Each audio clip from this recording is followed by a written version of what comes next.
I've probably clicked record 10, 15 times at this point. And it's taken this long for me to realize that I'm not so good at scripts. I'm a Twitch guy. We talk, it's what we do. We just go. And so, I'm not going to waste my time with that. I know you guys came here for lore. Whether you're viewing this on Twitch or whether you're viewing this on YouTube, what I'm going to share with you is about an hour and 40 minutes of Bloodborne lore basics. One of the beautiful things about Bloodborne is it's a game that's really easy to be passionate about. It's incredibly deep, but the author's intent was to have you play through the game an entire time and not know what the hell was going on. And so with that in mind, if you haven't played through it thoroughly one time and just enjoyed it for the experience, I would encourage you not to watch this video right now. Come back, see it, and then, after you've actually played it, join us here. But what I want to accomplish in sharing this with whoever you are, whether you're a friend of the stream catching up on one of our older streams, or whether you are somebody here to judge us harshly for our lore interpretations, or a friend we haven't met yet,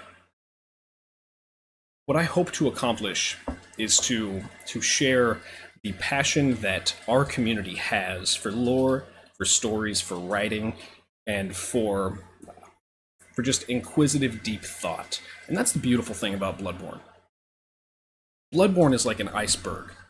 You catch a glimpse of stuff. And what we're going to go through today, as we recap this particular stream, is just a glimpse of the iceberg. And it should be terrifying to you that a glimpse of the iceberg is an hour and 40 minutes long.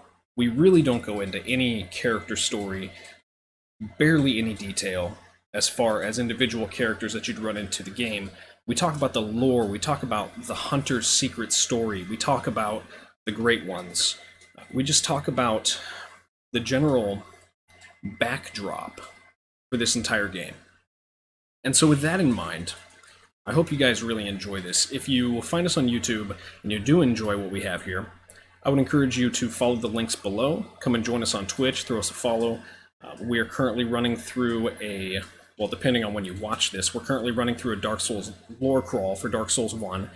Later we'll continue through the rest of the Souls series, and we intend to do this with all of the Souls games. So, join us, sit back, grab a drink, have a great evening, afternoon, morning, whenever you're catching us. Thank you so much for spending your time with us. Let's check it out. The way that we look at this. I work under the assumption that stories are supposed to make sense, that they're connected, and that they... Ooh, let me pop this thing up, because this is fun, right? We like this one? I work under the assumption that when somebody writes a story, and they take pride in their work, they want it to make sense. They want it to be easily reconciled, and they want it to... they don't want contradictions within it. Now, everybody kind of gives games a pass because they're a different form of media, and the thing that makes Bloodborne and several other games unique is that there's a high level of consistency within the idea of the story. So what we look at is we look at the final product. We have a friend who's an author, and he's given me stuff to read that doesn't even make sense in the books that he's writing currently. It was early version stuff, and if I interpreted his final product by the stuff that he's given me now, I would see contradiction. But if I look at his final product, I mean, the other day he sat down and he says to write a character, he accidentally wrote 5,000 years of history, a cultural history, because he just got caught up and wanted to develop a background that we'd never see in the character, but it flavored the character for him. So, when we look at Bloodborne, we look at it from a final product standpoint, and I feel like this is Miyazaki's work of art. This is the pinnacle of his storytelling so far, and I'm looking forward to Sekiro because Sekiro is a lot more dictated, and I can't wait to see that. I'm really looking forward to the VR game that we're going to play. We will play that on stream, by the way, so I hope you guys stick around for that. But we look at this as a consistent story because that's what we want. So, this is not so different. I know this is going to sound possibly weird, but this is not so different from studying real-life texts to see if they're consistent. a bunch of the guys in chat here with me have taken some pretty extensive religious studies. And in religious studies, you look for consistency to see if something is laughable or not. And when something is consistent, then you can consider historicity. And so we approach this from a similar standpoint, where we say, does it make sense? And if it makes sense, is it what the author intended? And so we look for implication, and then we look for confirmation. And that's the way that we do lore in this game. So the difference, if you want to think about it, the difference is there's teen fiction, like early Harry Potter, and then you have more consistent universes, things having to do with, let's say, the Lord of the Rings. Although Lord of the Rings isn't always the best example, because once we get the Silmarillion in, you have him changing his view on orcs and who they are and what they are. The point is there are different levels of maturity in reading. And as you read, there's a level of consistency. The Warhammer universe, the Warhammer 40k universe, is a great example. They have a central person who makes things consistent. And because he makes things consistent, he turns people's stories down all the time.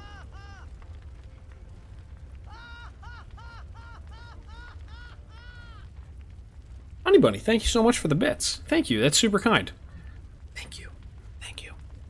So, we approach this in a different way than the other people, and that's why I feel like we've done a better job. We've actually discovered some things that Vati and Redgrave and a few other guys have totally missed, and that's because they didn't spend time to follow those things that said, well, maybe this makes sense. So tonight what I'm doing, because we have so many new people that have been hanging out with us recently, and because we are in the fishing hamlet, and the fishing hamlet has a bunch of stuff in it that's not going to make sense unless we reset the context, I just want to do a couple lore catch-ups, and I'm not revisiting the items again. So if you have questions, we'll talk about it after. What I would encourage you to do is join our Discord, and Feckless, would you do me a favor? And in the Discord, would you make a chat room for Bloodborne questions that will cause us to reevaluate the things we say tonight? If you're here, I don't know. Yeah, you're still here. Just in the Discord, and then if you could post the Discord in chat. If you guys want to join us in our community, we have a Discord. It's great. It's fun. We post stupid crap in there, and we're a bunch of friends. So join our Discord. There's going to be a thing in there that if there's something that you're afraid I'm going to miss in chat, put it in the Discord. And here's the reason why. Is because of the questions of chat, we have changed our opinions on an awful lot of crap during this game. And because of that, we've discovered some really good things, and we'll discuss some of them tonight. So if you would do a favor for me and do that, here's the Discord, I think. Yeah, try that link if anybody wants to be part of the Discord, please do. So here we go, guys. First thing we're going to talk about tonight, we're going to talk about the world of Bloodborne. Let me see if I have these in the right order. Yeah, I do. Okay, good. So in the world of Bloodborne, we kind of need to make some clarifications. Bloodborne is not like our world. The world Yharnam exists in is very, very different than what you and I experience on a daily basis. And this shouldn't be a hard thing to justify to you, but for some people, it's going to be a pivotal thing to understand.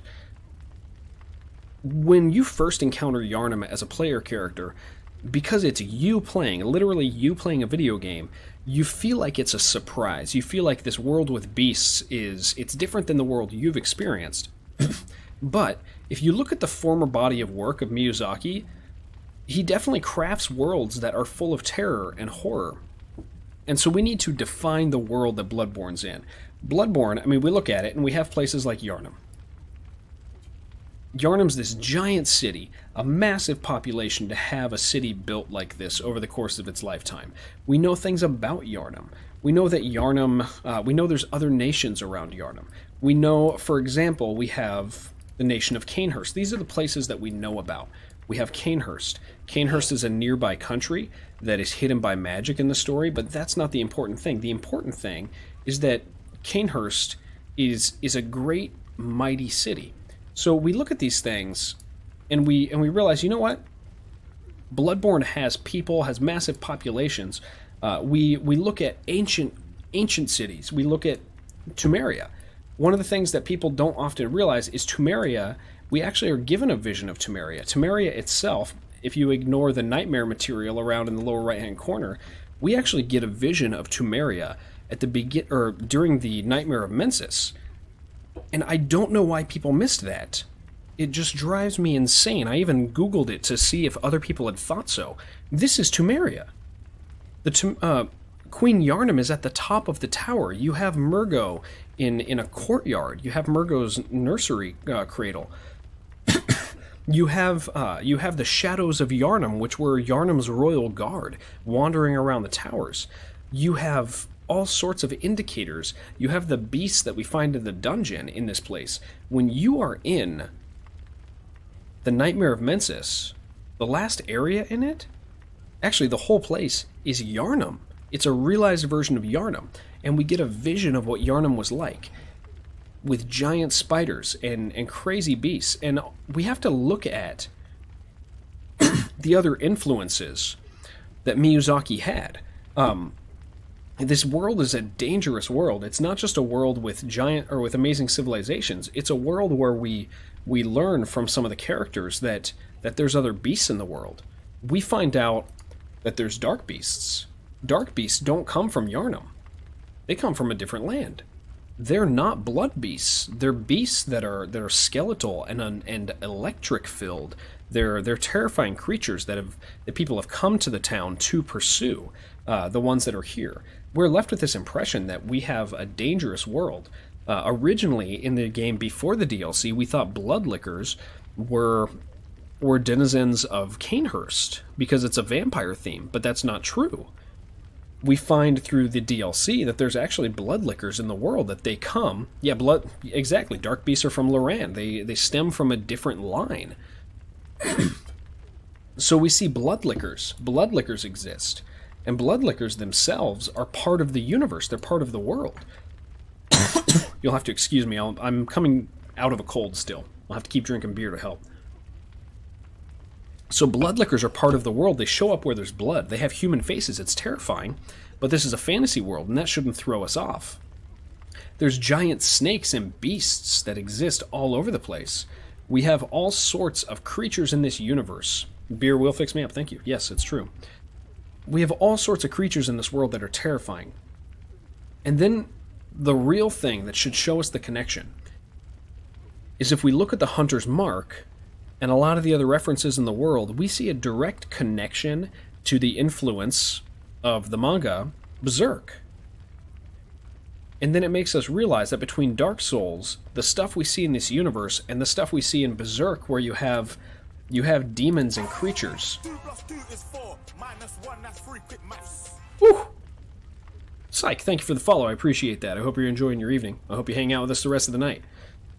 Or, you do you. We have the influence of Berserk all over the place in this game. You could see it visually, not just in the Hunter's Mark, but in the universe. It's this dark, gothic universe. Berserk is fantastic. And then, to top it off, we also have characters who say they came to town hunting dangerous beasts in this world. And so part of this, we have Valtier that arrives. We have Yamamaru who shows up. Yamamaru and Valtier both came looking for beasts from their own world.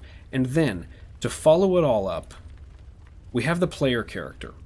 And we will get to his story, but the player character himself comes to town from a foreign land looking for something specific to hunt. And it is pale blood, and I will justify that in the end. That is going to be the last thing we discuss tonight. But the point is, this universe, the universe of Bloodborne, is incredibly different than anything that we know as normal people who live in a real world. This is a dark fantasy universe full of danger, full of despair, full of murder and beasts. It is not a happy place, and that's important to understand about the universe, because we're not walking into a city who for the first time is seeing beasts, and this is a shock to them. This is a universe that if you rewind 1,000 years all the way to Temeria, they even knew about the Great Ones. They knew about these monsters and these beasts around the world, and they knew the Great Ones were a source of it. Temeria, it went through a similar thing to Yharnam through the history of it. And so we are forced to understand that the world of Bloodborne is not like ours. It is a lot more like Berserk and Dark Souls than anything else. And so that's something that we have to establish to understand this world. So that's the idea of this world, and I want you guys to hold on to that as we go, because not only is Berserk an influence, but the other heavy influence in this universe is H.P. Lovecraft. Very, very clearly, we look at the tentacles hanging out all over the place. 2 + 2 is 4, -1, that's 3, quick maths. Footballer. Good to see a fellow American here. Don't unfollow because of that comment, because I know that. I lived in Hong Kong for a while. We watched your football. No, Berserk is not recent. So here's side note. Please watch Berserk and read Berserk. There's a general hatred for the new Berserk, for the newer Berserk. It's great. You want to watch the old Berserk, like the really, really old one. But then the new one, it's made with that annoying, really low frame rate 3D animation thing. 2 + 2 is 4, -1, that's 3, quick maths. Lil Smurfy. Lil's Murphy. Thank you for the follow. Yeah, it's cheap CGI, and you have to get past that. And the thing that got me past it was that I loved the original anime. It is bad CGI, but it's good. So please watch Berserk, but watch the old one first, because it is amazing. It's a really, really good anime. And then, I mean, the manga's great too. I know mangas are hard to read for some people. They kind of are for me. I do them in binges, and it's been a couple years. I would encourage you to watch it. Thomas, let's see. The ending where Gehrman wakes you up and Yharnam is okay doesn't make sense then. No, I'm going to fix that for you guys. Yharnam's not necessarily okay. There's still beasts everywhere. But the hunt is done for the night. But beasts are still real in the world. That is the important thing that we understand, is this is the world. And I need you guys to understand that from this. And that's why we're going over this section first. When you wake up in the morning, and that night's hunt is done, but there are still beasts in the world. The world is not pretty and clean. Yharnam still has beasts in it. There's still great ones, and there's still the tombs, and there's still the forest with the monsters. Yharnam, this is established. This is true from the universe. By purged, you mean the ones that were on the streets. Yes, okay, Thomas is correct. The hunt is done for the night. Maybe Yharnam was removed and cut off from the rest of the world in the Healing Church because of place of curiosity for others when beasts came into being. The reason, Honey Bunny, I would disagree with that. You wake up in the morning sun and Gehrman says you'll forget the dream. We'll get to that. I would ask you to suspend that question until we get to the end. And I would ask you to embrace this because we know that there's beasts all over the damn world in this game. And we know that because the hunters arrived from other countries as well. So, that's the lore of the world. I need you guys to understand that, understand the influences, that after the hunt, the world is still dangerous. When you wake up in the morning, the world is still dangerous in this world. So, let's talk about the Great Ones. The Great Ones are going to be important. The Great Ones mostly come from H.P. Lovecraft. There's a heavy influence. We're going to talk about that, and I'll show you some H.P. Lovecraft Great Ones. Old gods. But in this game, they're called Great Ones. In H.P. Lovecraft, Great Ones, the unique thing about them is that in Lovecraft, very few men know they exist. I would ask us to understand that that's the influence in this game. Not everybody knows the Great Ones exist. Some people do. Those who are in league with them do. Those who are in circles that worship them do. But the general population of this world might not know about Great Ones. They definitely know about beasts, but not necessarily Great Ones. The Great Ones come with an understanding and an insight, and this game has an insight level and meter to it. And as you grow in understanding, you see Great Ones. You see more about the universe around you. Those in this game who know of the Great Ones and who know of the danger of this world respond by covering their eyes and by speaking about it, and you have people who are clearly in the know, but your character does not start in the know. So just real quick, I want to define what Great Ones are, and I want to talk about the ones that we know about so that we understand that this world, in its Lovecraftian nature, has several different Great Ones, and they're all very, very different. That's the thing about Lovecraft, is the Great Ones are not like each other. The gods are not like each other, and they're very specific in what they do. And so it's the same in this universe. We have Abritus. These are the Great Ones we know about. We're going to discuss them first and what they are. Your character was in the know before Paleblood. Correct. Exactly. Your character is somebody special. Correct. 100%. Your character came looking, but not everybody knows. And that's gonna be the interesting thing when we get to the character story. We have Abritus. Abritus, we're just real quick, we're going to talk about what we know about these characters, who they are, and how they're significant to the world that our character is in. Special, more like a waste of skin. Well, that is what you guys made me choose. We have Abritus. Abritus, and I don't know why people are afraid to say this, Abritus is the source of the current Beast Plague. It just makes sense. It comes from the Healing Church.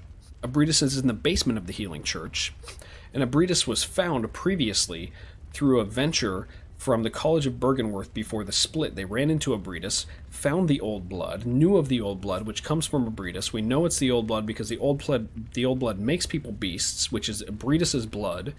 The church continues to communicate after the split with Byrgenwerth, and then Abritus is in their freaking basement. I have no idea why Vati is afraid to say that the Beast Plague stems from Abritus. It does. It's really clearly. We have no question about that. It's the implication of the game, and we can pretty much confirm that by Abritus' position in the church. Abritus, when you attack her, there's a bunch of blood attacks. Abritus is a blood beast, and the blood that stems from Abritus is the thing that caused the current Beast Plague. So, we know that about Abritus. We also know about the Lesser Amygdalans and the Greater Amygdalans. Let's go ahead and pop them both up here. Let's talk about the difference between the Amygdalans. My first 3 or 4 playthroughs, I did not know that there was a difference between these two, which is crazy. I had no idea. Didn't even bother thinking that it was a thing. There is a clear difference between these two creatures. They're both called Abritus. The unique thing about Abritus is you do not see Abritus until you know it's there. We're specifically speaking about the ones on your left, the Lesser Abritus. Lesser Abritus, we see evidence of it existing in the real world. It can interact with the real world, whether they know they're there or not. Our hunter can actually die by Abritus. Abritus, wow. Yes, Amygdala. Brain fart. Let's drink a little more beer. Abritus. Amygdala. Lesser Amygdala, Greater Amygdala. Apologies. Lots of words in here. In the real video, when we make this stuff, we can just fix that. Which Amygdala is dead in the nightmare? We will look again, but I'm pretty sure that it's the lesser. And I'll tell you the reason I think it's the lesser specifically, but there's a difference between these two. The connection that we have is in the real world, when you can finally see them, there's Lesser Amygdalan all over the damn world. They're all over the place. They interact with stuff, they kill stuff, they suck the souls of things into the nightmare. That is their job. Every time we go into the nightmare specifically, it is by the power of a power or connection of the Greater Amygdalan. Let me see if I have the... No, I don't have the picture up here. I'll pull it up later when we get to probably the timeline. We found a statue in the School of Mensis of the Greater Amygdala. The interesting thing about this, and I wanted to find the powers of them so that we see that they're all different. We have the Lesser Amygdala, who serve the Greater Amygdala. The Lesser have tentacles for beards, and they're all over the place, and there are a dime a dozen. The Amygdalans, we know that they've always existed. We know that, or at least in recent history, everything that we see in the nightmare is stuff that they have seen. If you look at the Nightmare Frontier, it is a combination of everything that has gone on through different time periods of history. If you look at the Hunter's Nightmare DLC, you see that it's stuff that has already taken place. They don't create new scenarios. They create, or there's, the nightmares are always history. And so what the idea between the amygdalans are is everything the amygdalans see, they relay to the greater amygdala, who exists in the highest level of the nightmare. There's actually, in the nightmare, which we go to in the DLC, there's levels. If you go to the edge of any nightmare and you look off of the edge, you can actually see a level below. And so based off that, we've seen a couple things. In the place where we fight the greater amygdala, you look down and you see ship masts, which is the fishing hamlet. If you go to the fishing hamlet and you look down in the ocean, you actually see the city of Yharnam there. And if you go to the edge of Yharnam, I don't think you actually ever get to see the edge of Yharnam. We have a 3-layered nightmare, and the connection between them shows that there's this hierarchy of, or this vertical nightmare creation. Things fall from the upper levels, go to the lower levels. And so the reason we know the amygdalans have always existed is we have about 30 years ago in the storyline. I say 30 as a guess. It's between 25 and 30. Murgo's Loft is above the frontier. We're gonna have to look at that. I don't see the connection. But Thomas, for the final video, we will verify that. I'm gonna make a note of that real quick, because when we finally do the real video, we'll get the order right on that, because that's going to be important for some of the stuff we say. But here's the beautiful thing about our group, guys. If you are new to our group, you are the lore masters. We as a stream are compiling and working on information so that we can figure out stuff that other people have never figured out about Bloodborne. And I think that's the problem with people, is they don't listen to each other. So let's pop open another beer. We're going to file that away. You can see it from the edge of the frontier. You can see Murgo's Loft above the frontier. We're going to look at that. Okay, cool. Awesome. And that probably will change things slightly, but not too much, because what this amounts to is the master of the nightmare is the greater amygdalan. You also go to the frontier for the first... You also go into the frontier to the first floor of Mensis. First floor, and Mensis is the second floor.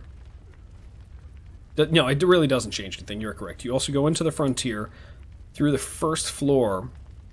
Mensis on the second floor. Oh, well, that's a separate... That's a door. The doors will be different then, because you have the effect that happens at those doorways, Psycho, is actually the exact effect that happens when an amygdala grabs you, and so it's a reality shift. And so it wouldn't be in the library. The library is an interesting place. 2 + 2 is 4, -1, that's 3, quick maths. Ruckus, thank you for the follow, man. So, point is, you have these amygdalans. The amygdalans are really interesting, really interesting, great one, because they control the nightmare. The lesser amygdalans see the nightmare, and the greater amygdalan holds it all together. And the lesser amygdalans act as a doorway to the nightmare. So let's look at our next one. We need to talk about all these guys so that we know that there's differences between great ones. 2 + 2 is 4, -1, that's 3, quick maths. Psycho, thank you for the follow, man. I appreciate that. I hope you're having a good time tonight. I am as well. Well, I am, so I hope you are. Let's talk about our next great one, which we know almost nothing about, except 1 or 2 things, but nothing besides its strength. Mother Cause. Mother Cause. Here, I got a picture of what she most likely looked like in life.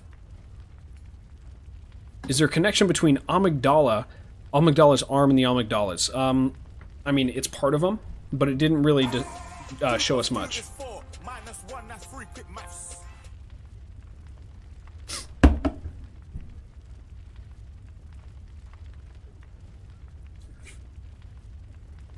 That's probably my favorite name that I've ever seen on Twitch. 100%. Hands down. Game Ovaries. Holy shit. Welcome to the stream. Wow. Game Ovaries. Are we going to make a video? Yes, we are. I have a friend who does very, very good YouTube videos. We're going to write a script and we're going to put it all together. But before that, we're actually going to pre-produce more lore than this with the justification, and we're going to release it as a Twitch premiere. And I will play them probably in less than a month. So make sure you follow and make sure you look for our premieres. I'll make a big announcement before we actually do it. And Nightbot's giving you links to the Discord right now. If you guys want to help form those videos, you're more than welcome to ask questions because it helps us. Mother Cause. So here's the thing. Yes, I see you guys talking about granting eyes. Really, really interesting connection here. Thanks. You had my... Dude, game over. I'm dying. You're fantastic. Mother Cause is one of the most interesting characters in this because she's referenced so often. And we know so little. So, here's what we know about Cause. What we know about Cause, we're going to get into it because the part of the game that we're actually at is the fishing hamlet. And we'll justify this stuff as we go. We'll look at items. But if you look around, the mother of Cause, we have her corpse wash up on the shore. So we know she's dead. We know parasites came from her body, which, similar to the blood... So here, I want you guys to think about this. Ooh, that was a burp. That was a little gross. I want you guys to think about this. Abridus's blood makes beasts, hairy beasts. Now a parasite, which has a relationship with Mother Cause and comes from her body, when she dies, the parasites go into the fishing hamlet and attack the humans in the fishing hamlet and begin to make them into fishmen, which are similar to her. And that is because the parasites carry the blood of Mother Cause. It is a very similar situation to the old blood. It's a different type of blood. There's different types of beasts. Yes, Cause has a woman's face. We'll look at it when we get there. It's really creepy. And that's the thing, is everybody goes, oh, is it human? No, it's not. Welcome to the world of H.P. Lovecraft, and welcome to the world of Berserk. And welcome to Dark Souls. We don't need to make assumptions that because something has a human face, it's human. They are different. So, Cause has parasites that turn everybody into beasts. The orphan of Cause, there's a difference. We need to make a distinction. And the reason I'm not talking about the orphan is I'm talking about the mature, grown great ones. So, you have Mother Cause. Mother Cause, we know that she lives in the ocean, and we know that she washed on shore. We know that Mother Cause wrecked the fishing village. If you look off the side of the fishing village, you see all of their ships destroyed. You don't see parked ships en masse. You just see tons of them. So, no, we're talking about Cause, Mother Cause, specifically. This one right here. So, the important thing we need to understand about the fishing hamlet is they are a whaling village. If you look at the weapons they have, if you look at the oil everywhere, they're a whaling village. And so, what we are left to assume is that they most likely wounded Cause in a hunt. She destroyed their ships because there's nothing else besides a great one that could actually... Jesse, what's up, dude? Welcome to the stream. Everybody, real quick, I want to say this one more time. I'm taking like a 5-second break to say this. Jesse, as of yesterday, I'm going to probably say this for the next week because he's a fantastic dude and I love him. Please give Jesse a follow. Jesse's a great dude. He's been streaming now for 8 years. I really, really enjoy him as a person. He's been with us since the beginning, so check Jesse's channel out. 8 years is a long time to be streaming. Click on his channel, look at his info, and you'll find some interesting stuff about Jesse that makes his stream different and unique. Jesse, welcome to the stream, buddy. I love you. So, Mother Cause... just because this world is only giving us so many details, we're left with the assumption that Mother Cause destroyed the boats of the fishing hamlet, the whalers. They went out, and Mother Cause was most likely injured in that fight, and her carcass washes up on washes up on shore. And so that's what we know about Cause. And she is a central character in this game. Not because of who she is, but because of what's hiding inside of her. So let's put this off to the side. Let's keep going. We got a lot left, guys. Buckle up. Keep going. Anybody new, welcome to the stream, guys. Thank you so much. It's going great, Jesse. We're just doing lore right now. We know about Murgo. No, we're not going to talk about Placenta Boy yet. I have left the Orphan of Cause on purpose because I want to talk about that section after where we're at, because it's such a central point of the story. So we may not even discuss him tonight. Murgo. Murgo's important because Murgo is a child of the Great One, Odin. When you played Bloodborne a while ago, and then Jared makes you realize 95% of the game, dude, I played through this thing 3 times before I went, wait a second. This is complicated. We talk about Murgo, but really I want to talk about Odin. Formless Odin. Odin is this really unique Great One that we never know anything about except he doesn't have a body and he loves to get girls pregnant. That's it. But what we do know is that he makes actual Great Ones. He does not create half-human children. He impregnates women, and they are known as real Great Ones. And we know that because Paleblood's goal, the Great One that we'll talk about momentarily, Paleblood wants to kill Murgo. When we kill Murgo, we see the message, Nightmare Slain, which only happens when we kill the soul of a Great One. You like how beer... Here's the thing, I've chosen only green drinks tonight, and let me tell you, the green Gatorade is trash. Don't touch it. Never. Never. His swimmers are on point. There's some unique stuff about Odin that we could talk about and discover and go into depth. He only impregnates women from a certain bloodline. It's really weird. We don't totally know that. Oh, hey, let's make my chair disappear. Oh, do you like this? You like this, guys? This is all I am to you guys right here, huh? This is it. This is all I am.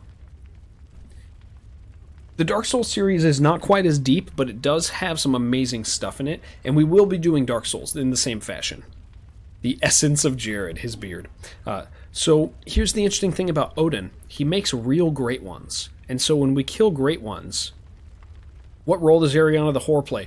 Ariana has the blood, the bloodline of Queen Yharnam, and is chosen by Odin himself to impregnate. The Nameless King is not only Gwyn's son, but we know his name. You'll have to stay tuned for that, but we actually know the Nameless King's name. I am in 100% agreement with the theory, with the current theory on that. We know him. It's Carl. No, we actually know his name though. He's not nameless to us. So Odin creates real Great Ones, and then we have Paleblood. Oh, that's me. That's not Paleblood. Apologies. We have Paleblood. Good old Paleblood. Paleblood is Carl that kills people. That's bad, Carl. Paleblood. Paleblood is by far the most interesting Great One to us because Paleblood is the only one who seems massively embittered and hostile towards the other Great Ones. And in part, that's because we're taking part in Paleblood's story. This universe is developed, and we just exist in a fraction of it. Paleblood is the moon presence, if you guys did not know. It's the name Miyazaki's given to the moon presence. Very, very important story element. Paleblood goes by 2 names. Moon presence would be what we know it as, but Paleblood is the reference throughout the whole game. Paleblood has a unique ability that is very different than the others. Where you have Amygdala creating nightmares and sucking people's embittered souls into the nightmare, Paleblood does something different in a similar other dimensional realm, similar to the nightmare. Paleblood, instead of taking your soul, takes your body and brings all of you into its dream. And that's where we're currently standing with the workshop on fire. Paleblood herself, and we'll say her because it's more fun to say her, and she kind of looks a little feminine when she jumps around and has beautiful hair, as you can see. Paleblood is unique in that Paleblood most likely does not have a physical form left. Paleblood, whether she was killed in the real world, which is probably not likely, because we don't have reason to think that, Paleblood seems to have ascended to its own other dimensional realm, where it sends people, or where it takes people, grabs hold of them by the messengers, the little tiny white dudes, brings their bodies into this dream realm, and turns their world upside down.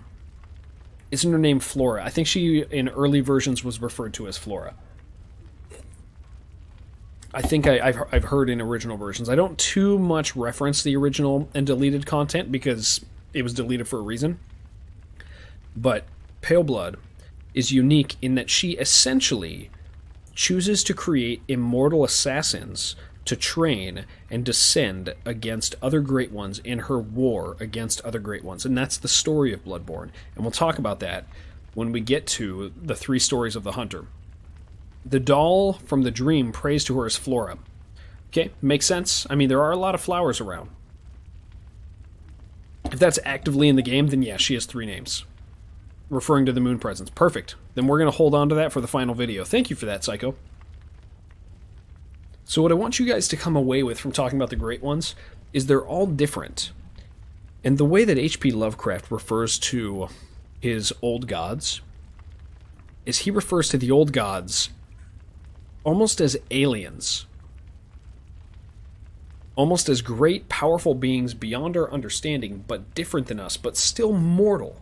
They're not gods in a Judeo-Christian sense, and that's the danger with using that term, is when we talk about gods, we talk about an immortal being who exists in a unique state different than ours. When we talk about old ones, when we talk about great ones, when we talk about old gods, when we use those terms, we're talking about things that are powerful but can die sometimes, depending on what they are. And so, we look at the old gods from H.P. Lovecraft, and you see a lot more similarity in these creatures than you do anything else. And this is what I love, is we look at these, and I see the influence on the amygdala. I see the influence on Mother Cause so much. I see the influence on Abritus. There's so much in this game that it pulls so much from H.P. Lovecraft.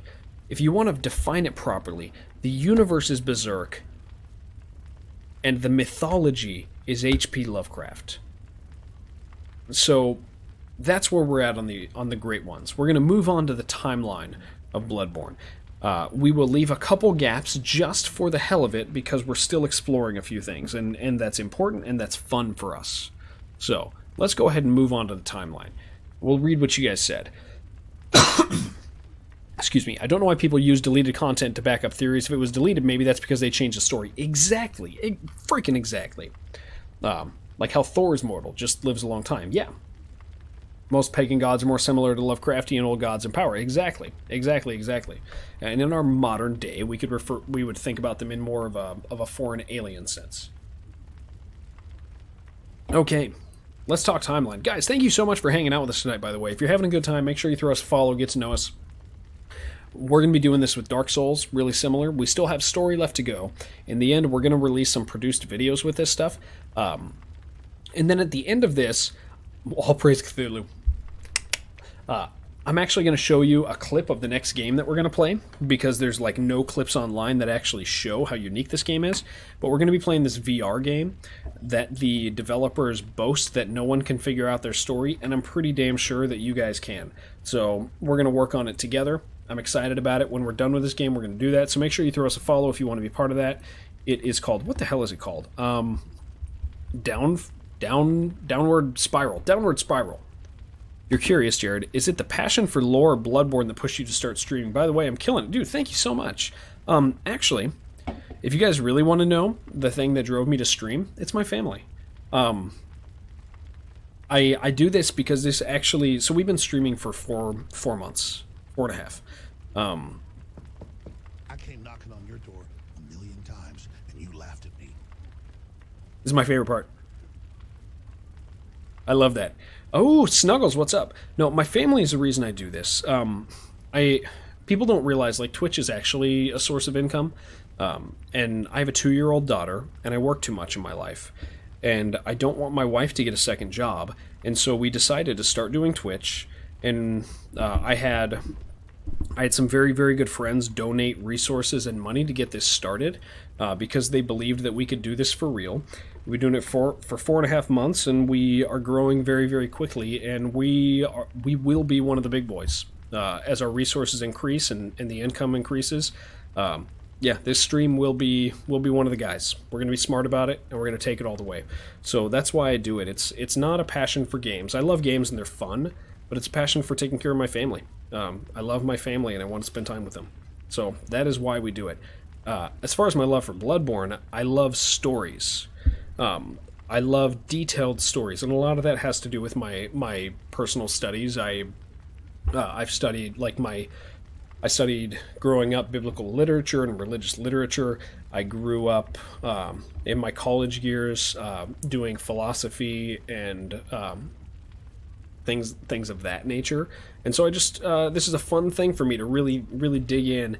And more than that, I love the community that develops around it, and I'm thankful for you guys being here. You thought I was a veteran streamer. Am not, although I've watched a lot of Twitch, if that counts.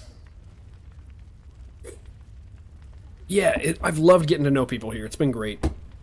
And I will tell you, the real champion of this stream is my wife, who my wife sacrifices more for this than I do. She is fantastic and amazing, and you guys will get to know her. Occasionally we do stuff together, we play Titanfall together and stuff like that.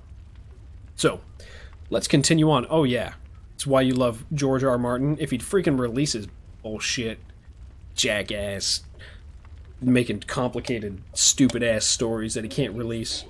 George R. R. Martin, he's a dick for. No, not Jar Jar. No, I love myself some Jar Jar. No, I don't. I hate that jackass. Alright, the timeline. Let's talk about the Bloodborne timeline, guys. Let's talk about this.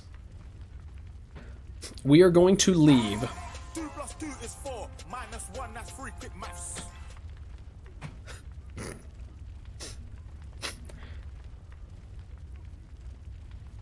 Did that say love sock?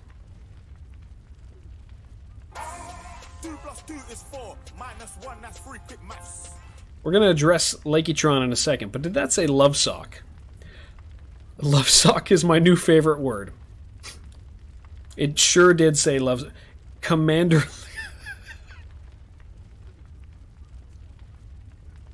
Commander Lovesock.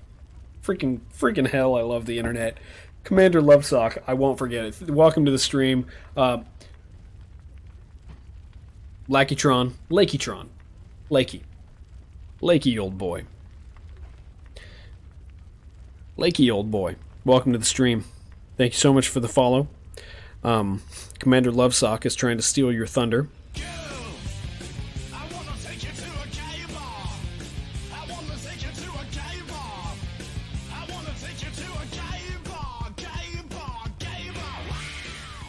Oh my gosh, Oyster Hands with the gift sub to freaking Commander Lovesock. Welcome to the gay bar. Welcome to the gay bar. Last Saturday you did your 8-year streaming. Man, yeah, Jesse, so cool, man. Taking the Lovesock to the gay bar. Lakey, thank you for the follow. Lovesock, thank you for the follow. Guys, thank you. Let's talk about the timeline, guys. We got 2 categories left. There's tons more we could talk about in this game because this is, like I said, this is Miyazaki's masterpiece. But we're just going to do 2 tonight because it's important for the context of the stuff going forward in the game, because we're approaching the end where we're going to be able to really put stuff together, but for it to have the correct impact, I want us to discuss this stuff. So, the timeline of the game. The furthest back... Oh, I hope Sekiro is his new masterpiece. The furthest back we go in this universe is the ancient city of Thumeria. Thumeria. Most people say Thumeria. We're going to go with Thumeria. Thumeria, the thing we know about Thumeria is they undergo a similar thing to Yharnam, except we're told that Thumeria knew about the old gods, the Great Ones, as a general thing. They just knew about them. They were there. And so, we are going to do the Tumerian chalices together, but what the important thing is the world of Yharnam The city of Yharnam is built on top of cities, on top of cities, on top of cities, on top of cities. Temeria existed a long time, and we are not given a time period they existed. It seems like it's thousands of years. It's ancient. You go inside the dungeons, whether it's hundreds or thousands of years. The point is that it's far away and ancient. And if you go down into the dungeons, you get to witness and experience these older civilizations with architecture. And when you go into the Hunter's Nightmare, and you see a vision of ancient Temeria, you see it was a grand city, and all that's left is some dungeons. Temeria is an interesting place. Temeria, the stuff that we can tell is Temeria was always ruled by a woman. We assume that this probably had to do with their interaction with Odin. Looking at the current time period, the women who get impregnated by Odin are the women who are connected specifically to the Temerian bloodline. And so the Temerian queen was always the ruling monarch. So you have this great civilization.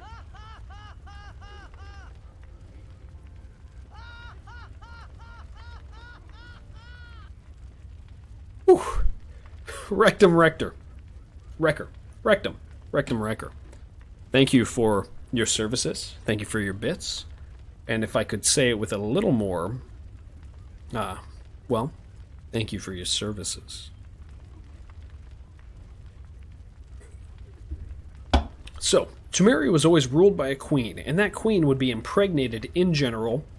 We know this from having to do with the ring that we find in the dungeon, and having to do with the information on Queen Yharnam. Her name is Yharnam. The city of Yharnam is named after her. Let's just put that up front so there's no confusion. Her name is Yharnam. Yharnam was named after her. That's Yharnam, the Queen of Temeria. She is the last queen before the downfall of Temeria. We know that because of the vision that we receive. We know that she's at least the most prominent queen before the downfall. So, thousands of years or hundreds of years, whatever it is, let's just say thousands, Temeria existed under the rule of Queen Yharnam. They knew about the Great Ones, they served the Great Ones, and then Queen Temeria and the entire culture. Looking forward to more streams. Honey Bunny, thank you so much for hanging out with us. You take care.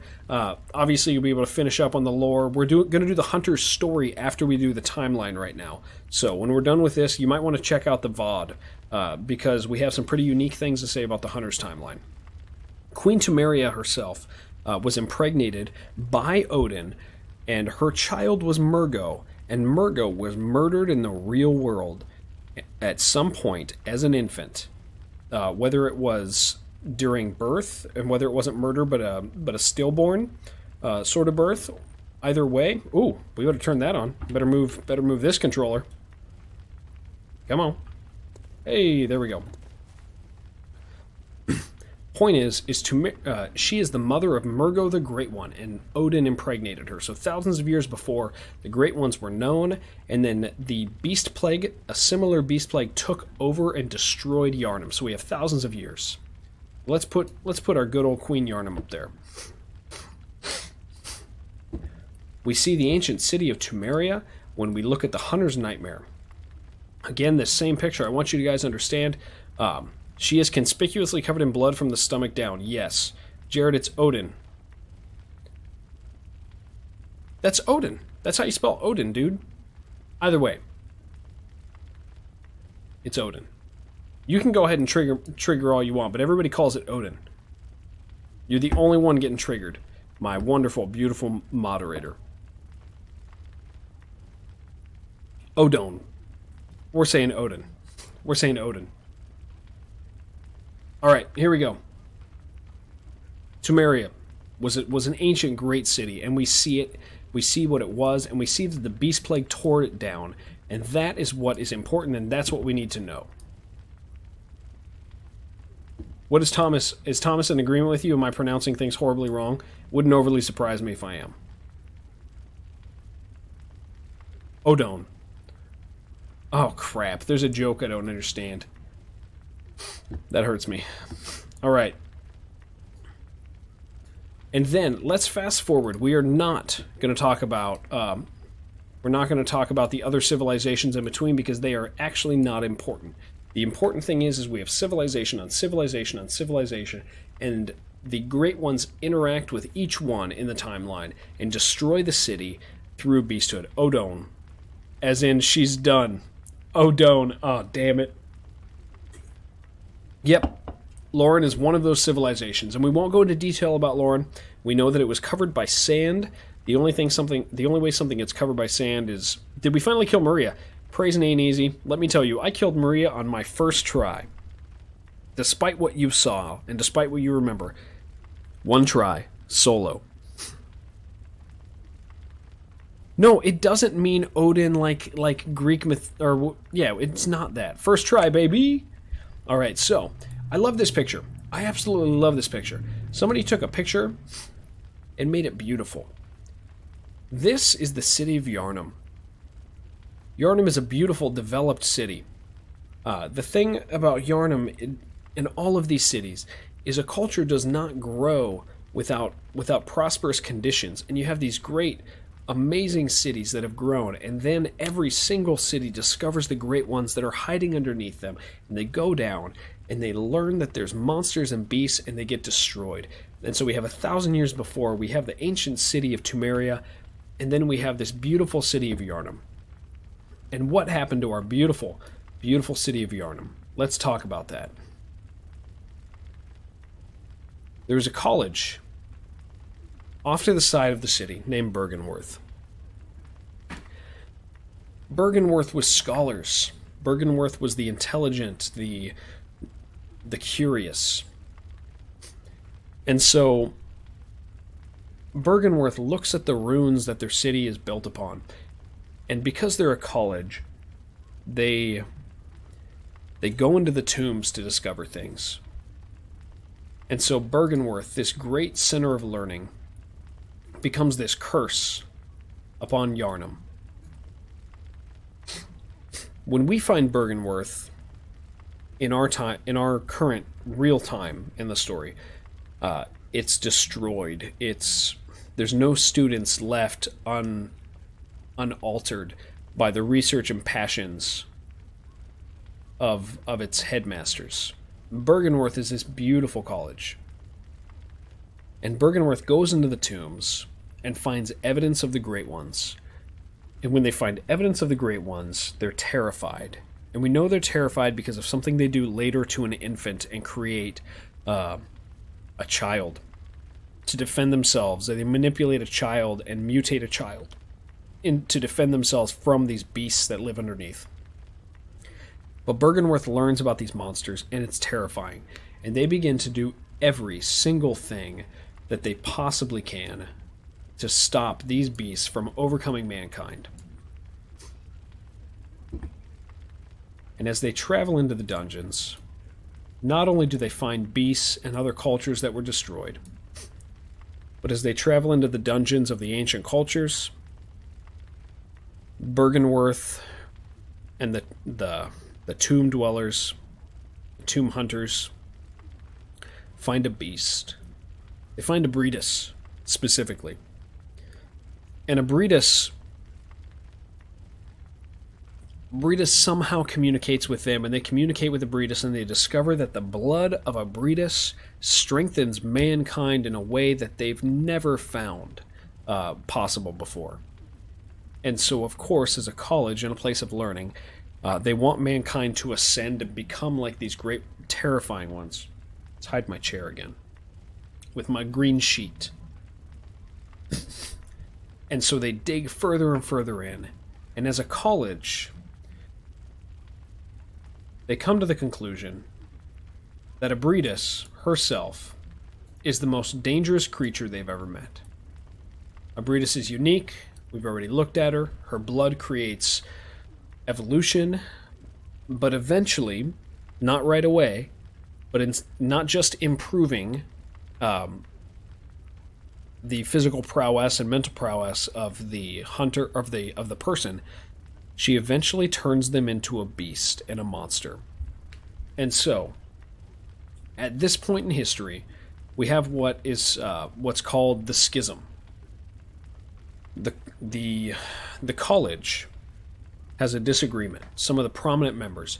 You have the headmaster, Willem. Willem decides that Abretus is horrible and bad for mankind, and makes a damn smart call, and says, there are monsters in the world, but this is not the way to fight them. There has to be another way. And then you have Lawrence, and Lawrence is brave in a foolish way. And Lawrence says, this is the only way. We have to strengthen ourselves physically. And so Lawrence himself splits from the church, and we see a cinematic of that where Willem warns him and says, remember the old blood, fear the old blood.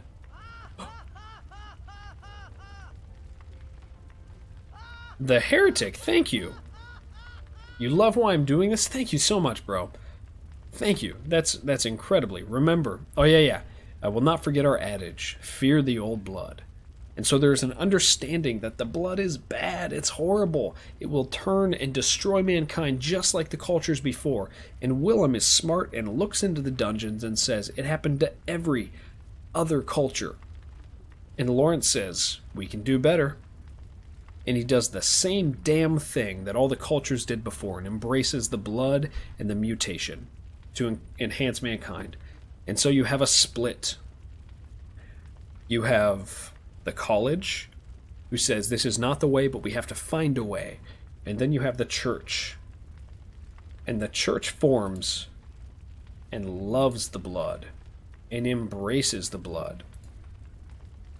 And so you have the establishment of the church and a blood ministration.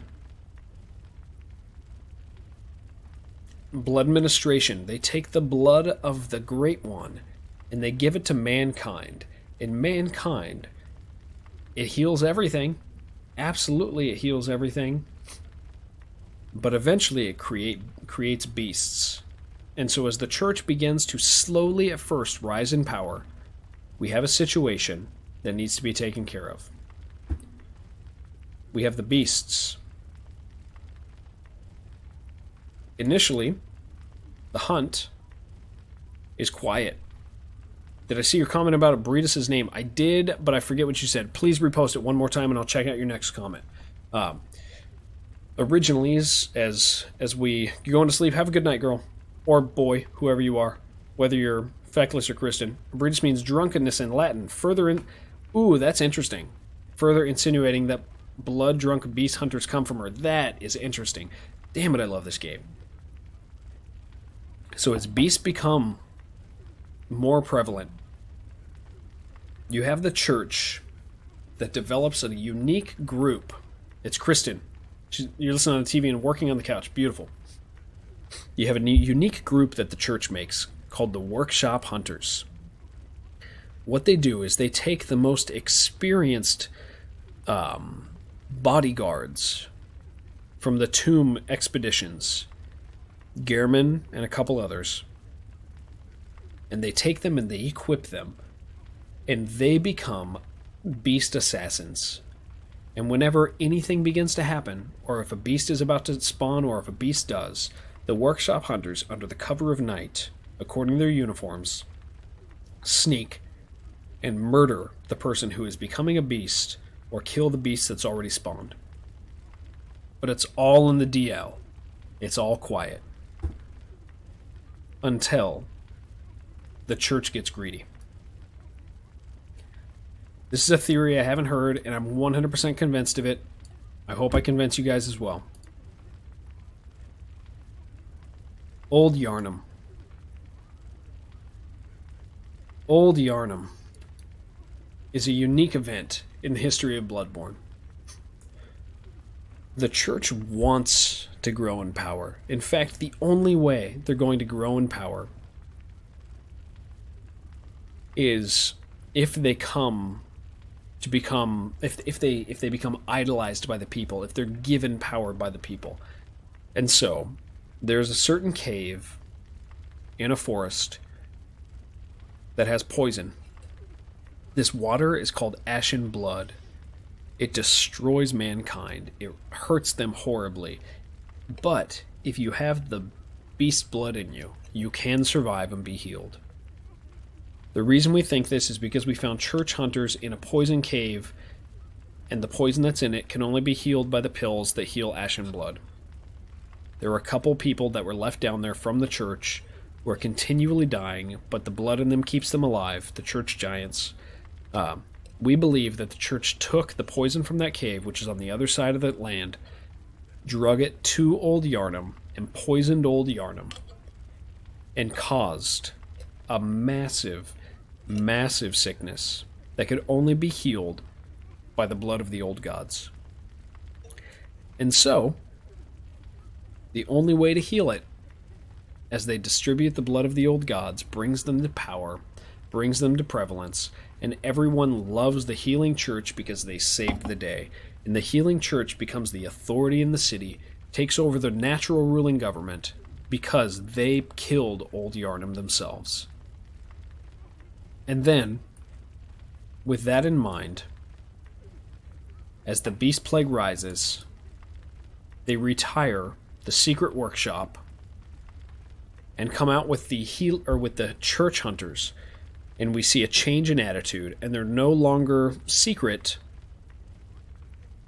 They use big weapons and loud weapons, burn that city down, and become the saviors of the city. The cave on the way to ISF's clinic in the woods. Yep, absolutely, that's the one.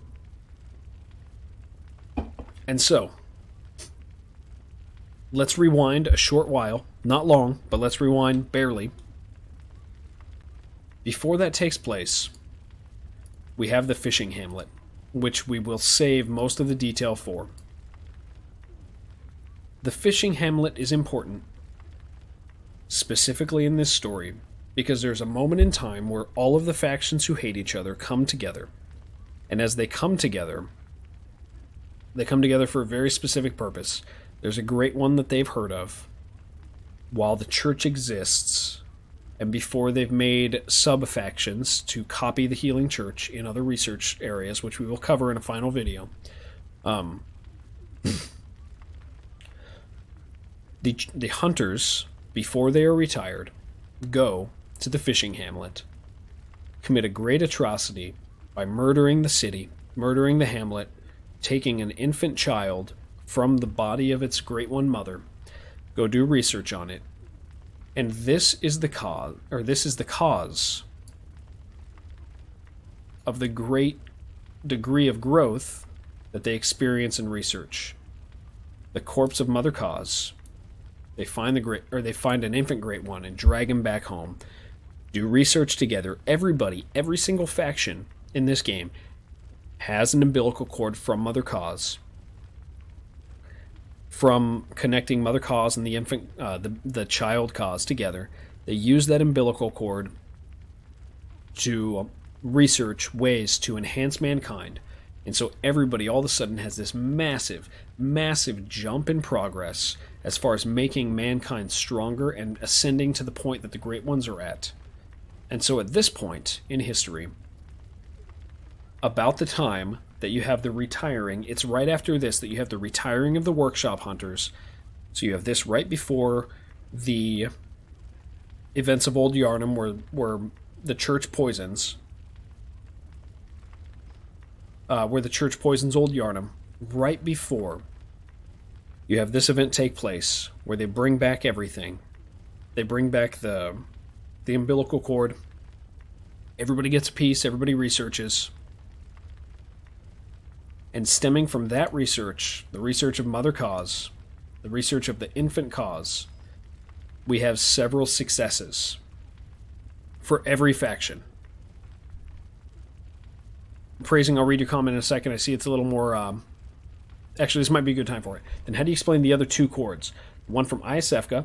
ISFka comes from herself. She stole it from somebody else. The Lady of the Night. The Lady of the Night, it comes from her physically because she had a child by Odin. ISFka stole it most likely from they're technically sneaking around, the choir members are sneaking around. ISFka has one is the point, and she is choir. Lady of the Night has one from herself. And why are there 4 1/3s? There's 4 1/3s because the 4th third is actually from the woman who it grew from, which is the prostitute, if that makes sense. The others are from Cause. and the fourth one is from the actual woman. Thomas says 2 are from Cause. I think 3 are from Cause. Then why can you only get 1 from Iosefka after the pale moon rises and she becomes visibly pregnant? I'm not actually sure she's pregnant. We have no real indication Iosefka is pregnant. There's no indication that she's pregnant. Just that she has eyes growing in her brain, which happens when she consumes an umbilical cord from Cause. Oh, you're right. 1 is from Murgo. You're right, Tom. Yeah. So yeah, okay, I'll go with 2. That's fine. Either way, doesn't change anything. People have umbilical cords from Cause, and then a couple people have them from themselves. Mostly the prostitute. I think Iosefka's came from Cause. It's rather rapturous. So the research that we experience from the massive amount of growth creates things like the Celestials. Celestial emissary. They can communicate with the Great Ones. They can reach out and see into the heavens. You're curious why you only get 1 from killing her after the pale moon? Are you talking about the prostitute? Or are you talking about Iosefka's impersonator? So we have great enhances in research after we get the umbilical cord. We have Rom, who comes from the experiment of fetuses. If you look around the college, you have tons and tons of fetuses all over the freaking place that they're doing research on. And Cause was a child, a baby, that they fed the umbilical cord and used as a shield against the Great Ones. And then lastly, because of Mensis, comes from the church and had access to the umbilical cord and the research from it, you also have a type of Great One, almost from mankind's remains, the One Reborn. And so that is the essential timeline of the game. And now, we will talk about the 3 stories of the Hunter, after I take a 45-second pee.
Look at that, we're back. We're back already. Alright, guys, thank you so much for hanging out for this. I'm having a blast with this. It is not often you get a crew to hang around for a bunch of talkiness that is less exciting than a typical game, so thank you guys so much for this. I can't do this without the sound of fire. He's a ghost rapist. He's not moral. He has morals, damn it. He has standards, not morals.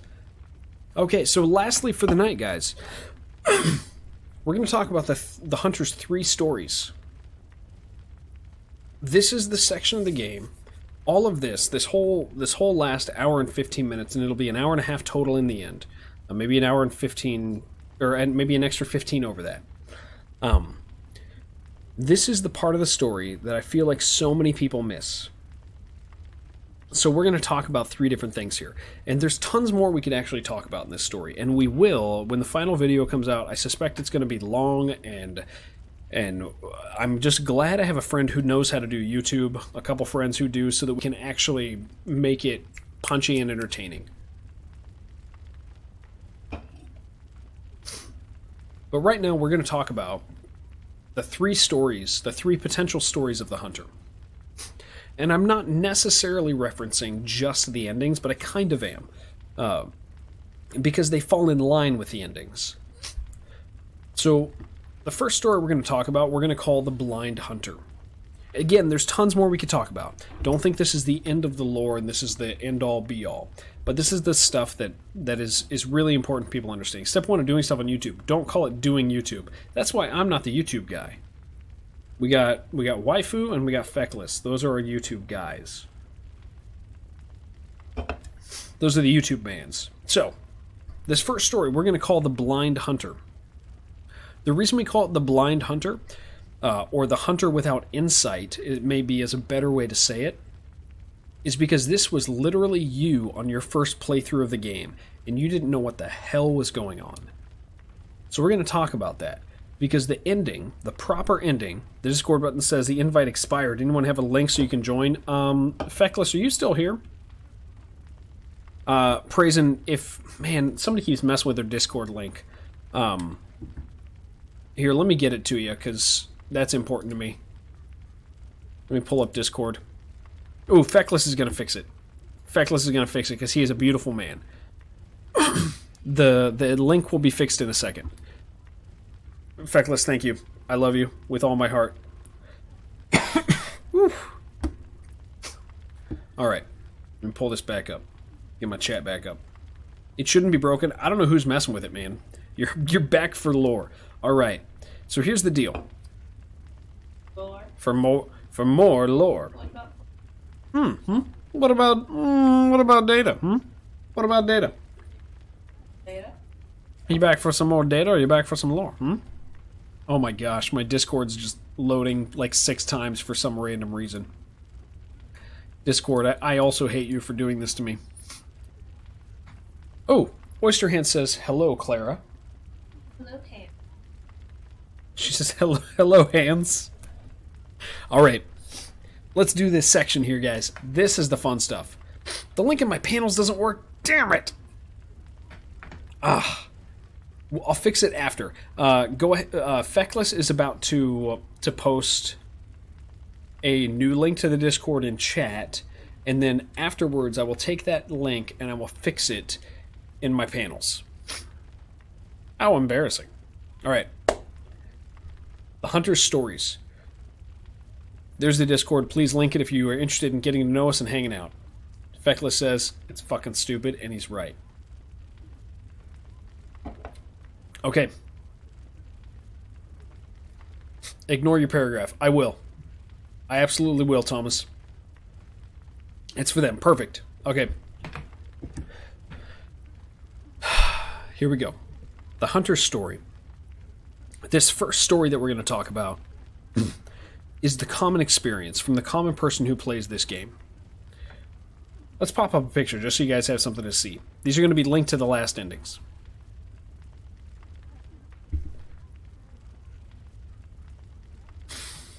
The very... I see... You told me to change something. Damn it. Let me just... Feckless, let me fucking work. Damn it. Okay. The Hunter's Story. The very first time you play through this game, you are supposed to do it exactly as a hunter who doesn't understand what's happening. And that's the experience that you should have had. You shouldn't have been interested in the story. You should have just loved the thrill of the hunt. And that's the idea. Your hunter, what happens to him at the very beginning of the game? We will not We're going to skip the first 30 seconds of the game because I want you to start when your hunter loses his memory, because that's the point that you played this, your very first playthrough. It's the point I played, my very first playthrough. You're on the table, and these little white guys grab you, and you don't understand why. You don't know where you're from. You see a beast and he burns on fire. You wake up, there's a beast in the next room, and he kills you, and you wake up, well, you wake up here. And you meet an old man in a wheelchair named Gehrman.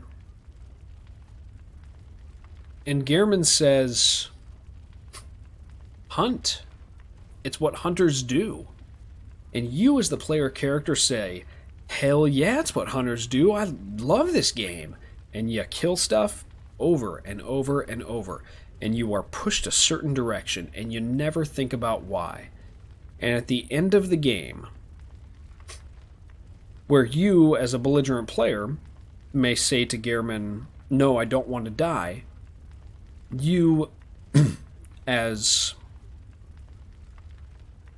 the blind hunter without insight, trust him and let him kill you. So what you do, your blind hunter story, is you just hunt beasts and you kill monsters. You don't know what's going on, and at the end of the quest, you go into this weird dream that's similar to the dream that you woke up in when you died, and you kill this multi-armed Grim Reaper thing, and then you hear a baby cry for 30 seconds, and it says, "Nightmare slain." And then you come back, and Gehrman said he says the hunt's over. Let's let you wake up. And he kills you in the dream, and you wake up in the real world. And then this world, the nightmare, the dream, you don't remember. And that's it. That's the blind hunter. That's the normal person who plays through this game who never questions it.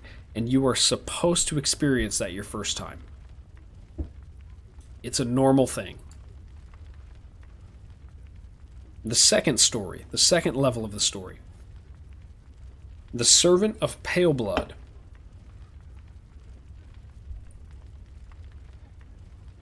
The second ending of the game falls in line with this. Let's start over.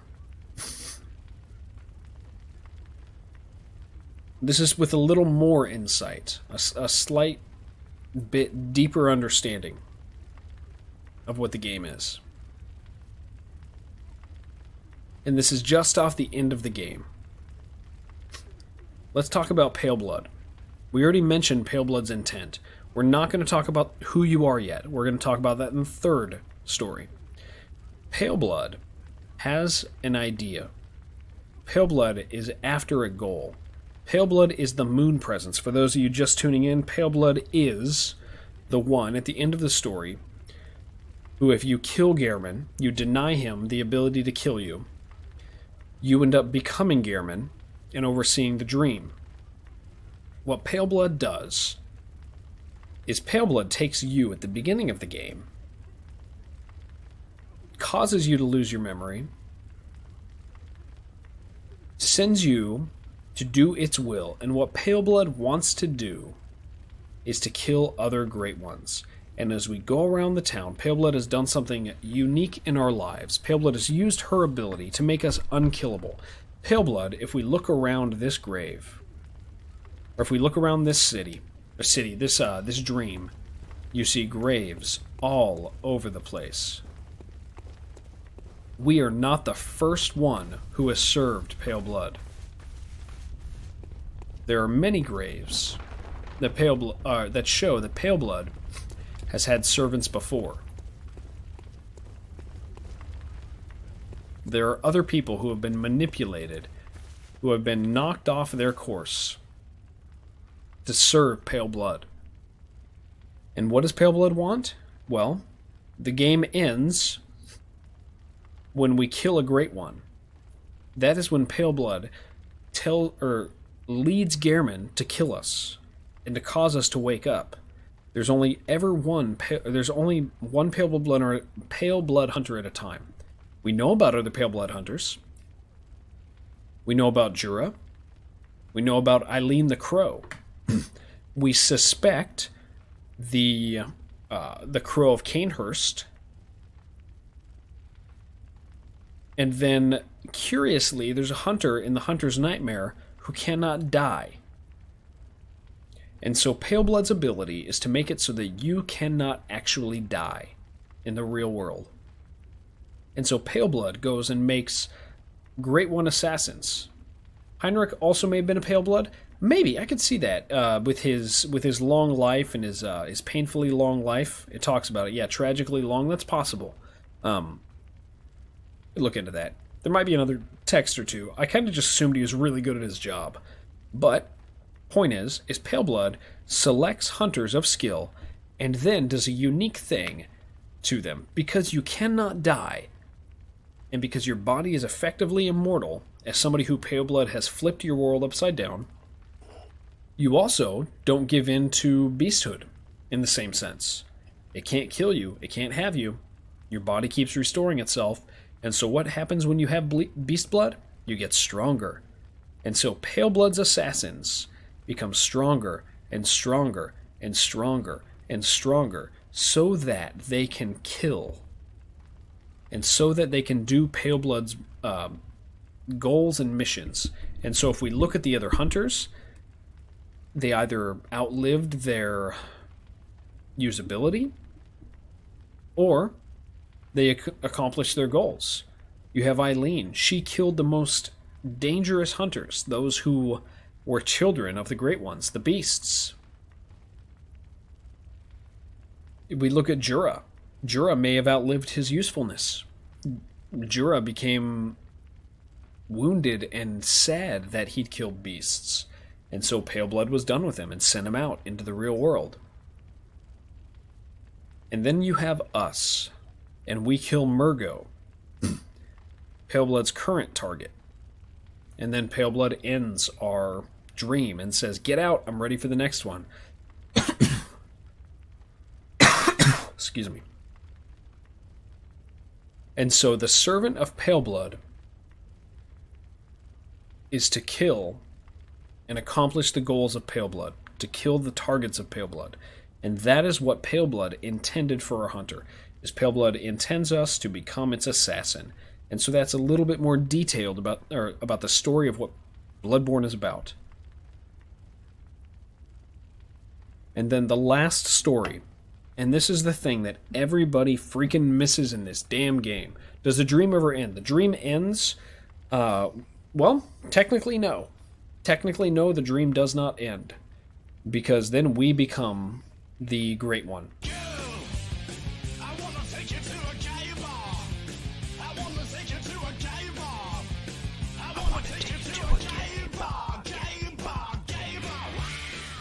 Oh my gosh.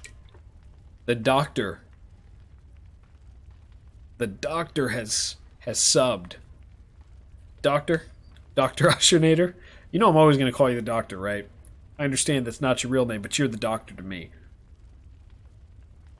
Thank you so much for the sub, man. That's super, super kind of you guys. Oh, everything you guys do like that. Every follow, every sub, every view.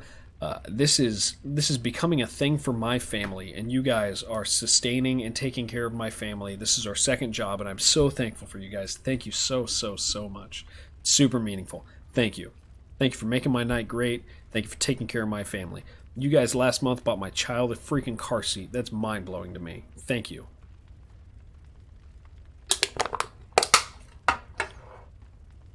I'm out. The only liquid left next to me is this disgusting green clear.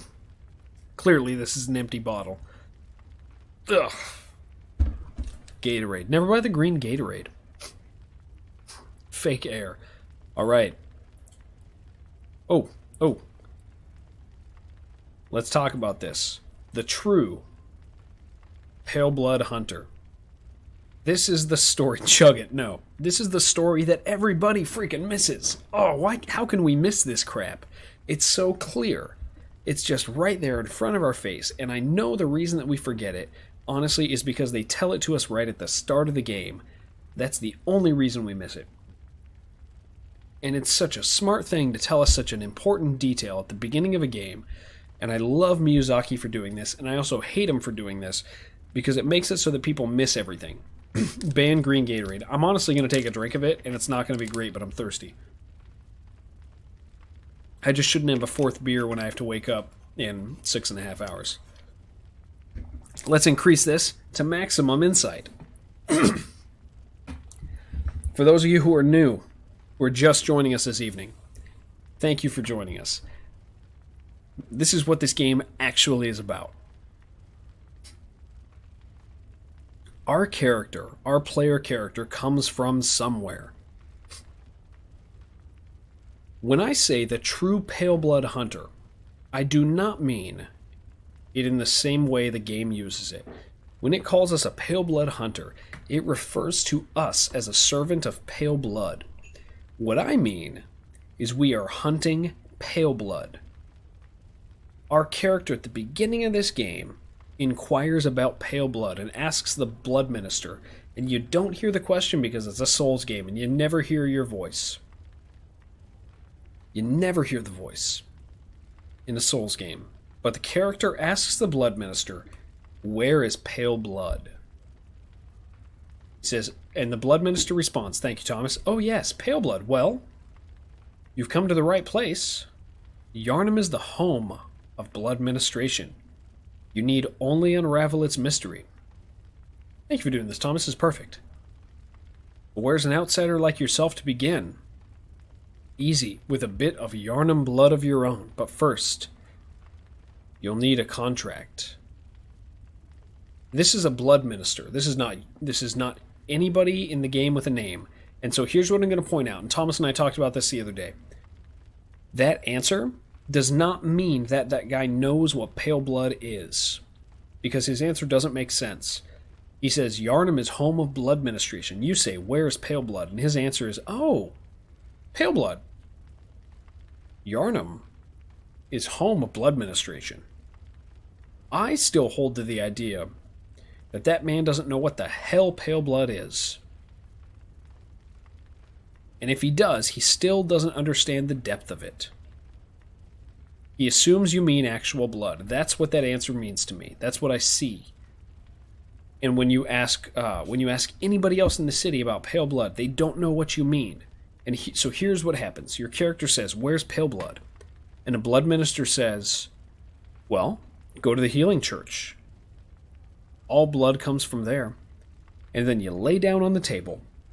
And then as you're laying on the table, these little white dudes wrap around you, and they defend you from this beast that's over on your left-hand side that spawns out of the ground. They burn him, and then they rescue you.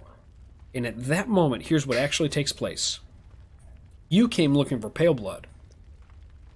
And according to an item on your clothing, the description of your clothing, your character loses his memory at that exact moment during the blood ministration. That's not common. At no point in the game does anybody else seem to lose their memory that we're told about through blood ministration. Pale blood wipes your memory, causes you to forget you're looking for her, and then sends you out, rescues, or flips your world upside down and begins manipulating you. And so let's talk about what your character meant to do, because that's what the real story should have been. So who your character is, if you look at his available backgrounds, yes, there's totally the bag of bones type of thing where you're worthless, waste of flesh, or whatever it calls it in this game. That's the challenge one. Every other thing is educated or combat background. Your character, just like Valtir, just like Yamamaru, comes to town ready to fight and equipped. And right next to their chair when they wake up, there's a note that says, "Seek pale blood to transcend the hunt." And just like any good H.P. Lovecraft book, the P is capitalized in pale blood. It's not pale blood. It's not the white blood of the kin. It's pale blood, a name. Your character literally came to town with a note in his pocket telling him to look for pale blood. He knows there's something he's here to kill, and it's pale blood himself, herself. And so, About 15 to 20 hours later, your character unlocks the original room they came in, the original room where they experienced blood ministration. And on the exact table where they were at, they find a note. And the note is written for them. And I want to point out something to you guys. And this will fix a lot of the misunderstanding about this game. This game takes place in a single night. One single night. The note you find on the table fell out of your pocket, and the reason we know that is it says it's an old note addressed to you. It seems to imply it was mailed to you. And so what your character meant to do before they lost their mind, they lost their memories, your character came to town with a note that said, "Seek Pale Blood," and they came to town with an invitation to Canehurst Castle. And they go to Canehurst Castle. If they hadn't lost their memory, they would have arrived in Yarnham, gone to Canehurst Castle. They would have walked through the courtyard. They would have avoided or killed the bloodlickers, the dangerous beasts in this world. They would have walked to a servant, handed the invitation to the servant. The servant would have walked them to where the queen is, and your character, his goal would have been to kill Logarius. And if Logarius had been able to be defeated, which, I mean, I beat him in one go, so, really easy. If he'd defeated Logarius, he would have met Annalise. And the unique thing about Annalise is in the game, when you are already a servant of Pale Blood, accidentally, without your knowing, Annalise smells you and says, "Moon-scented hunter." A reference to Pale Blood. Annalise knows who Pale Blood is, which means your character, no matter his background, whether he is a descendant of Canehurst or whether he is just seeking the assistance of Canehurst, your character's actual goal in this game, 100%, according to the items, is to come to town, to find Pale Blood, the Moon Presence, to kill Pale Blood, the Moon Presence, with the assistance of Canehurst, the vampires. And so it is likely the only thing that Canehurst offers is a unique type of beast blood that causes immortality and strength. Your character came to town to seek Annalise's help to kill Pale Blood. And oddly enough, if you gain enough insight and if you learn enough stuff in this game, your character actually ends up killing Pale Blood anyway, still accomplishing their main goal. If you consume the umbilical cords that cause you to elevate an insight to where Pale Blood cannot manipulate you anymore and command you, you kill Pale Blood, and then you evolve into an infant Great One, ascend above mankind, and become a god yourself. And that is what your goal was as a hunter. Whether you knew that was the outcome or not, your character came to town to kill Pale Blood. And that is the actual goal of the character. We're given this empty, blank character, but they are here to kill Pale Blood. And that is the coolest thing to me, that we actually have a story for the character, and that Miyazaki is such a freaking fantastic storyteller that he is able to actually do that. I love this game. You transcend the hunt. That is absolutely correct, Lich Lord. Your character, it would seem, knows and understands exactly what he's going for. I'm thoroughly impressed with this game. There's so much more that we could say about this thing. So much more. And so that is a good chunk of lore. And those of you who have been here for, holy shit, an hour and 40 minutes, will I still care about humanity? That is a damn good question, and one that I am not convinced is a concern of Miyazaki. We exist in this world that is full of beasts and monsters. And the end game of it is that we become a beast ourselves, a monster ourselves, a powerful monster. And so, I Love this game, and I hope you guys do as well. So tomorrow we're going to continue the fishing hamlet. I purposefully purposefully skipped over a huge chunk of stuff that has to do with the specifics of that area. Because I knew this was going to take us a long time, and I can't wait to play that stuff tomorrow. Maybe I'll throw this up real quick. If you guys are interested, after we finish this game in another week or so, there's a VR game that we're going to play called, oh my gosh, Downward Spiral. It's called Downward Spiral. And the actual guys who run that game... 2 plus 2 is 4, minus 1, that's 3, quick maths. Squarewave, thank you so much for the follow, man. Super kind of you guys. Thank you. I appreciate that. We have tons more lore to tell you guys. Like, we actually do. And so here's the plan. When we're done with this, the next stream day, when we're all done, which, like, literally we have maybe a half week left of this game. Maybe less, maybe a half week. We are going to play a VR game. In between every major game we beat, we're a variety stream. We're not a Bloodborne stream, we're a variety stream. We're going to do Dark Souls lore, so if you're interested in the lore, we're going to do that. We're slowly becoming a lore channel. It's going to happen. We understand it because the people we have involved just push us this way, and it's a lot of fun for me. So we're going to do lore. But we're not just going to do lore. Although the next thing I'm about to say is going to make it sound like we do lore specifically because, hell, the next game is going to be a lore game. We're going to do this game called Downfall Horror Station. That's what it is. Literally, thank you. Downfall Horror Station. It's a VR game. We have a really good VR format. Really, really good VR format. Where I'm able to stand like here, and you guys will see me, and you'll see the VR game, and I have it flipped so it actually makes sense mentally, and it's easier to watch than normal VR. So please join us for that. But the devs of that game consistently are claiming that no one can figure out their damn story, and I am absolutely of the opinion that we can. So we're going to do that. We're going to figure out the story to that game next week. I am more than excited for it. By the time you finish all your lore streams, Sekiro will be coming out, so we'll have to do that. We're going to do Sekiro. It's intimidating for me to do a game on day one because we're still kind of a growing stream, but we're going to do it. I think we're going to do Sekiro day one. We are also going to do the VR game that From Software is coming out with, and I feel like we can do that on day one because they said it has the same storytelling style, and that is exceedingly exciting to me. So expect that. We have a really good VR format, but we're going to do this VR game, so I'm excited about it.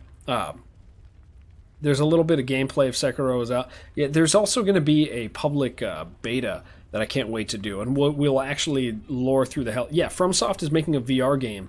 It's terrifying. It's about fairies that steal children and make them into evil beings, and then replace the children with a fairy child who becomes a horrible child. It's really, really interesting. It starts with a D. I forget. It's a French name, if I remember. But yeah, so we're looking forward to that. So, anyway, we're going to call this stream a night. I'm going to be back tomorrow. So normal old fairy tale stories, correct. I'm going to call it a night tonight. We're just going to boost DJ Natty right now, guys. If you guys are hanging out, DJ is a speedrunner. I always love to host speedrunners at the end of the night. We are going to do more lore tomorrow. If you're interested, make sure you throw us a follow, get to know us. Squarewave, seriously, thank you for the follow you just gave us. Doctor, thank you for the sub. Heretic, thank you for the bits. Everybody else, guys, thank you so much. You guys are fantastic. I just cannot believe that this is becoming a thing for my family and I. So I appreciate it, and I promise I will work hard for you guys, and we will do everything we can to create amazing shows in the future. Our goal is to change and help develop the minimum standard of what you expect from us as entertainers. So thank you guys so much. I appreciate you. Let's go ahead and raid DJ Natty. I appreciate you guys so much. I'll be back tomorrow at 9 p.m. Pacific time. It'll be a freaking blast. Come hang out with us tomorrow night. I appreciate you guys hanging out with us this whole damn time. Holy crap. Let's go hang out with Natty. Ooh! Heretic, thank you so much for the bits, man. Oh, good stream. Thank you. Seriously, guys. I appreciate you more than you can know. Thank you guys so much. I'll see you guys tomorrow night at 9 p.m. We're going to finish the... we're not finished, but we're going to do Fishing Hamlet tomorrow. We're going to keep going, and we're going to get our asses handed to us by Cause. Have a great night.